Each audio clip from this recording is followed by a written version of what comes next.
Hi there, welcome to our English. If you are eager to improve your English skills, this is the perfect place for you. Don't go anywhere. Interact with our engaging lessons, helpful tips and fun exercises. Exam bank.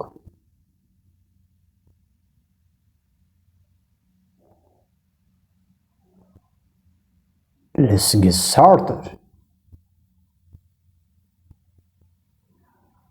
The first question said that, have you dashed the given task? Have you dashed the given task? A. Do. B. Did. C. Done.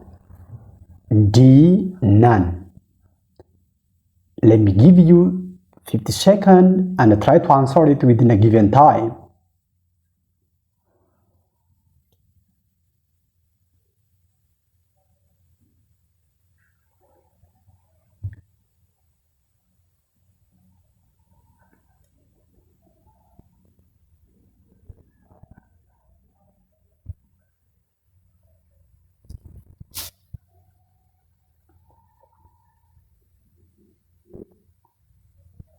Good.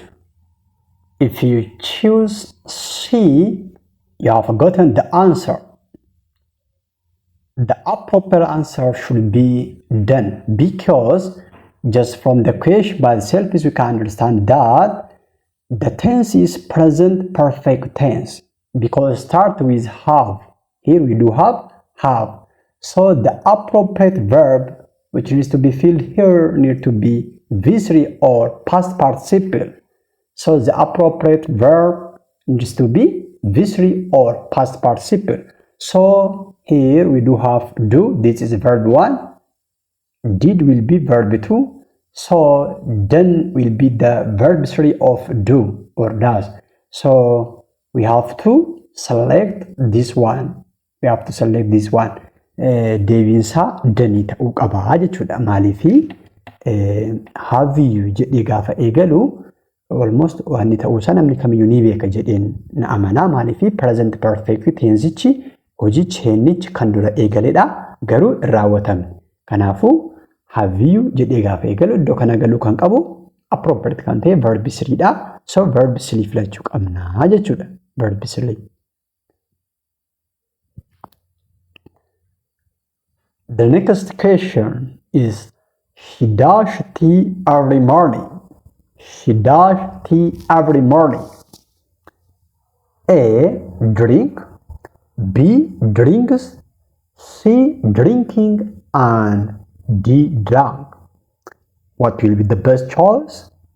Let me give you 50 seconds again. Try to answer within a given time.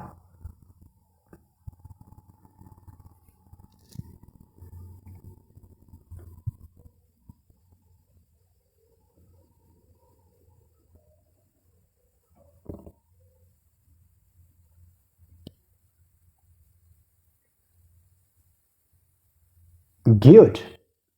What is the tense? Here we do have every morning. Every morning. This indicator, this reveals that this tense is what? Present tense. Present tense dha jechuudha sentence kun. So present tense argateeti bakana galu kan qabu. The appropriate verb needs to be what? V1 or verb 1. So here we have a singular noun or singular subject, she. So for this one, what will be the appropriate verb? Drink or drinks? Drinks. Drinks will be the best choice or will be the answer for these specific questions. Drinks ta'a jechuudha. Maaliif sentence kun present ta'uusaa beekama. Maaliif every morning waan jedhuudhaaf wanna irra darbee past ta'u miti, akkasumas immoo ganaa wanna amma hin taane ganaa sichi ta'u miti. Har'as boris wanna ta'uudha waan ta'eef gochoon akkasii wantoonni akkasii kun immoo akka presentiitti fudhan, akka present tense jechuudha. Kanaaf iddoo kana kan galu verb 1 ta'uu qaba jechuudha. Verb 1 immoo drinkinis ni ta'a, drinkisinis ni ta'a. So asitti subject keenya irratti hundoofne, subject as irratti hundoofnetti identify goonaa jechuudha. So subject nuyi asitti qabnu maalni? She dha. She singularidha. So singularidhaaf maal fayyadamna? Drinks ka ta'u SC kan qabu ta'uu qaba jechuudha. SC kan ta'u kan qabu ta'uu qaba jechuudha. So she, he, itii fi kan kana fakkaatan yoo ta'e dirqama iddoo kana kan galu essi qabaachuu qaba jechuudha. Kan yoo ta'e garuu rakkoo hin qabu. The third question said that we dash for a walk in the rural. We dash for a walk in the rural. A. Gone. B. Are going. C. Going. D. Is going. Ammas sekendii 15 isiniif kennaa. Sekendii 15 keessatti yaala. Sekendii 15 keessatti yaaluutiin deebii keessan komentii jalatti barreessuu immoo hin dagatinaa. Good.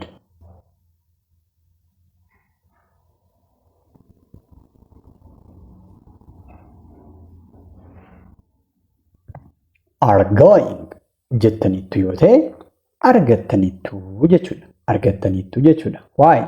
Because here what kind of tense is it? It is present continuous tense.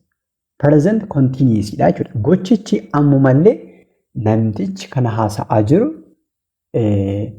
akka activity-chi itti jiru ongoing akka ta'e, ongoing activity akka ta'e reveal godhaa jechuudha. Sentensichi sana ibsaa jechuudha. So are going ka jedhu kana ta'aa jechuudha. Are kan ta'eef subjectiin keenya siiti maanni with plural dha jechuudha. Kanaaf are going ka jedhu kana fayyadamnee we are going for a walk in the rural jechuu dandeenya jechuudha. Good. Are you dash the given task? Are you dash the given task? A. Doing. B. Done. C. Did. D. Do. Ammas sekendii 15 isiniifan kennaa. Sekendii 15 keessatti deebii keessan ilaalaa yaalaa akkasumas deebii keessan komentii jalatti nuuf barreessaa.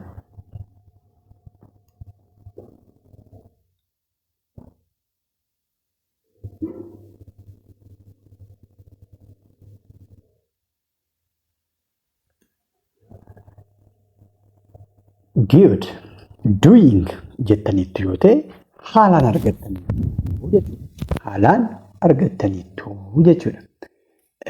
Are you silaa have you gaafa jedhee tensichi presentii perfect tensi akka ta'e present perfect tensi akka ta'e haasofnee ture. Are you jedhee yeroo eegalu akka continue present continuous ta'etti yeroo hundumaa considered kan ta'u. Have yeroo ta'u iddoo kana kan galu immediately yookiin instantly identify kan isin gootan verb 3 ta'uu qaba. Are yoo ta'e garuu verb 1 plus ing ta'uu qaba jechuudha. Kanaaf doing ka jedhu kana ta'aa jechuudha. Good. He dashed a beautiful spiritual song yesterday. Or yesterday, she dashed a beautiful spiritual song. Kaleessa isheen faarfannaa bareedaa faarfatti jechaa jira. So A. Sing. B. Singing. C. Song. And D. Sang. What will be the answer? Let me give you another 50 more seconds and try to answer it within a given time.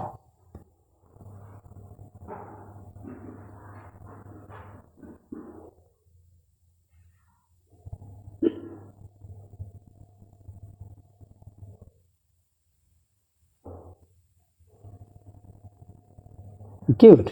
Sang. Maaliifi paastiidha jechuudha verb 2. Wantichi yesterday waan jedhuudhaaf paastiidha. So saangii ta'aa jechuudha. Saangii ta'aa jechuudha. Good. Good.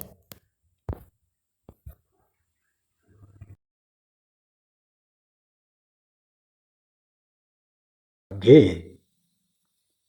Thank you. Thank you.